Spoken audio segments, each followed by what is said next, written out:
ભરૂચના અંકલેશ્વરમાં કંપનીમાં લાગેલી આગ હજુ પણ બેકાબુ છે। પાનોલીની જલ એક્વા કંપનીમાં લાગેલી આગ બેકાબુ છે। જલ એક્વા કંપનીમાં આગ બાજુની કંપનીમાં પણ ફેલાઈ છે। કેમિકલ ઉત્પાદન કરતી કંપનીમાં લાગેલી આગ ખાતર ઉત્પાદન કંપનીમાં ફેલાઈ ગઈ છે। વહેલી સવારે આગ લાગી હતી, જો કે બપોર થઈ ગઈ છે છતાં પણ આગ પર હજુ સુધી કાબુ નથી મેળવી શકાયો। ફાયર વિભાગની 25થી વધુ ગાડીઓ ત્યાં કામમાં લાગી છે અને ફાયરના જવાનો આગ પર કાબુ મેળવવાની जहमत कर दिया है। और आग लगने के बाद जो भी उनका जो मटेरियल था वो उनके अंदर ब्लास्ट हुआ था।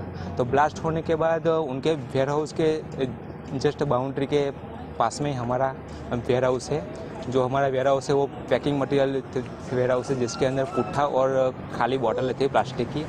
तो ब्लास्ट होने की वजह से जो भी मटेरियल था वो सीधा उड़ के हमारी वेयर हाउस में गिरा। उसकी वजह से हमारे वेयर हाउस में आग लग गई। ભરૂચ જિલ્લાના અંકલેશ્વર જીઆઈડીસી નજીક આવેલ પાનોલી જીઆઈડીસી ની એક કંપનીમાં વહેલી સવારે આગની બનાવ ઘટના બની હતી। જલ એક્વા કંપનીની જે આગ હતી તે બાજુની કંપનીમાં પ્રસરી જવાના કારણે ભયંકર આગનું તાંડવ જોવા મળ્યું હતું। પાનોલી જીઆઈડીસી ની વાત કરવામાં આવે તો આ બીઆર એક કંપની છે, જે એની બાજુમાં એક કંપની જલ એક્વા કંપની આવેલી છે અને એ કંપનીમાં જે આગ લાગી હતી તે આગની જ્વાળા બાજુની કંપનીમાં લાગવાના કારણે તમે જે જોઈ રહ્યા છો તે સંપૂર્ણ પ્લાન્ટ બળીને ખાક થઈ ગયો છે। જે જલ એક્વા કંપની છે તે ખાતર બનાવે છે, બાજુમાં અન્ય કેમિકલોનું ઉત્પાદન થતું હોય છે તેવી ઘટના સામે આવી છે।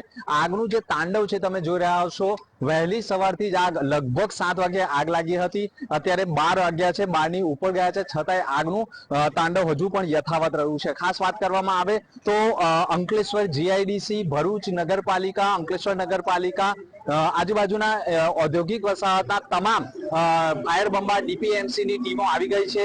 લગભગ 25 થી વધારે ફાયર બંબાઓએ આગ ઉપર કાબુ મેળવવાના પ્રયાસ કર્યા છે, પરંતુ આગ હજુ પણ ઓલવાઈ નથી, કાબુમાં નથી આવી, જેના કારણે સતત બંને કંપનીમાં આગનું તાંડવ જોવા મળ્યું છે અને લગભગ કરોડો રૂપિયાનું નુકસાન થયું હોવાના અહેવાલો મળી રહ્યા છે। દિનેશ મકવાણા, ગુજરાત ફર્સ્ટ, ભરૂચ।